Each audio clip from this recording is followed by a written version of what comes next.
Assalamualaikum warahmatullahi wabarakatuh. Saya Muhammad Wildan Arif Maulana. Di video kali ini saya akan sedikit membahas tentang model infrastruktur jaringan. Nah, di sini ada pengertian infrastruktur jaringan. Infrastruktur jaringan adalah sebuah kumpulan dari sistem komputer yang saling berhubungan satu sama lain, dihubungkan oleh berbagai macam bagian dari sebuah arsitektur telekomunikasi. Nah, di sini bisa kita lihat ada perbedaan tentang jaringan terpusat dan jaringan terdistribusi. Nah, kita lihat ada seperti panah-panah tersebut. Nah, untuk lengkapnya kita akan bahas di slide berikutnya. Nah, di sini apa perbedaan jaringan komputer dan sistem terdistribusi. Nah, jaringan komputer adalah sebuah sistem yang terdiri dari perangkat keras dan perangkat lunak yang memungkinkan komputer, server, dan perangkat lain untuk saling berkomunikasi, bertukar data, dan berbagi sumber daya seperti penyimpanan, printer, atau internet melalui media transmisi baik secara fisik atau kabel maupun nirkabel atau wireless. Nah, untuk jaringan terdistribusi yaitu suatu sistem perangkat lunak yang dibuat di atas sebuah jaringan. Perangkat lunaklah yang menentukan tingkat keterpaduan dan transparansi suatu sistem jaringan. Perbedaan keduanya terletak pada perangkat lunaknya, khususnya sistem operasi, bukan pada perangkat kerasnya. Pengguna sistem terdistribusi tidak menyadari terdapatnya banyak proses dalam sistemnya.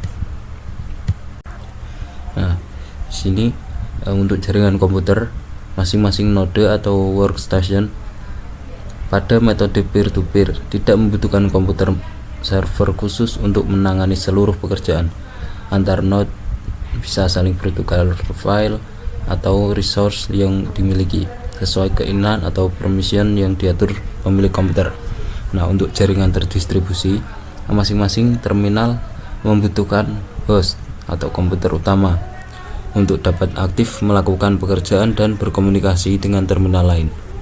Antar terminal tidak dapat saling sharing file atau resource tanpa campur tangan host atau supervisor host.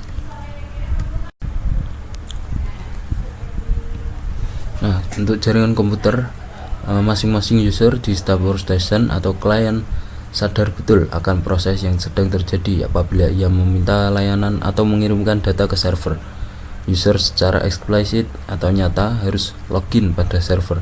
Kalau ingin memanfaatkan resource yang dimiliki oleh server, secara eksplisit menyampaikan tugasnya dari jauh. Secara eksplisit memindahkan file, namun secara umum menangani sendiri seluruh manajemen jaringan. Untuk jaringan terdistribusi, masing-masing user di setiap terminal tidak dapat menyadari proses yang berlangsung. Pada sistem, user tidak perlu melakukan pekerjaan secara eksplisit karena semua proses dan manajemen dilakukan atau ditangani secara otomatis oleh sistem tanpa diketahui user. Meskipun secara umum seorang user pada tiap terminal juga harus login untuk bisa memanfaatkan resource host. Nah, di sini ada data center. Apa sih yang dimaksud dengan data center itu?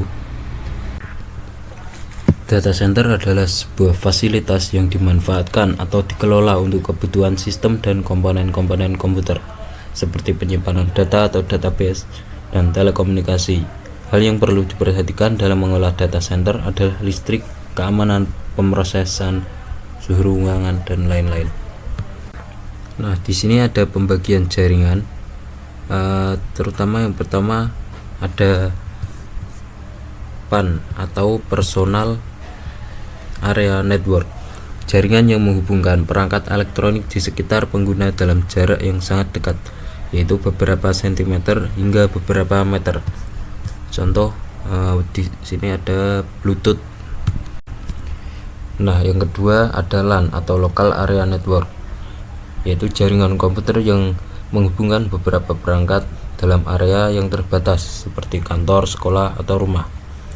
Seperti contoh di sekitar kita yaitu lab komputer. Nah, kemudian ada MAN atau Metropolitan Area Network, yaitu jaringan komputer yang menghubungkan beberapa lokasi dalam satu wilayah metropolitan seperti kota besar, kawasan industri, atau beberapa kota. Misal antara jaringan Jakarta dan Surabaya.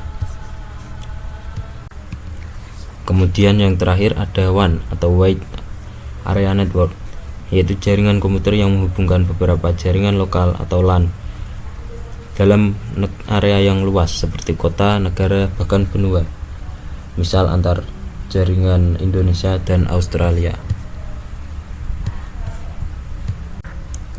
Nah, kemudian ada pembagian jaringan berdasarkan aksesnya. Di sini ada dua pembagian, yaitu internet dan intranet. Untuk internet yaitu terhubung ke seluruh dunia. Yang kedua memerlukan WWW atau WWW. Yang ketiga jumlah data yang banyak. Yang keempat jumlah komputer yang terhubung tak terbatas. Untuk intranet yaitu satu terhubung satu institusi. Yang kedua tidak memerlukan WWW atau WWW. Yang ketiga jumlah data sedikit, dan terakhir jumlah komputer yang terbatas. Nah, di sini ada pembagian jaringan berdasarkan cara membangunnya. Ada dua, yaitu satu mode ADHOC dan kedua mode infrastruktur. ADHOC merupakan mode jaringan WLAN yang sangat sederhana, yaitu dua buah komputer saling terhubung menggunakan wireless network card masing-masing. Kemudian mode infrastruktur merupakan mode jaringan WLAN yang koneksinya memerlukan sebuah arsitektur wireless di sebuah lokasi dengan memasang peralatan access point.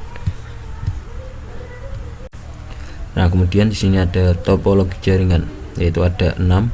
Satu topologi bus, yang kedua hierarchical topologi, kemudian ada topologi star, topologi ring, topologi mesh, dan topologi extended star.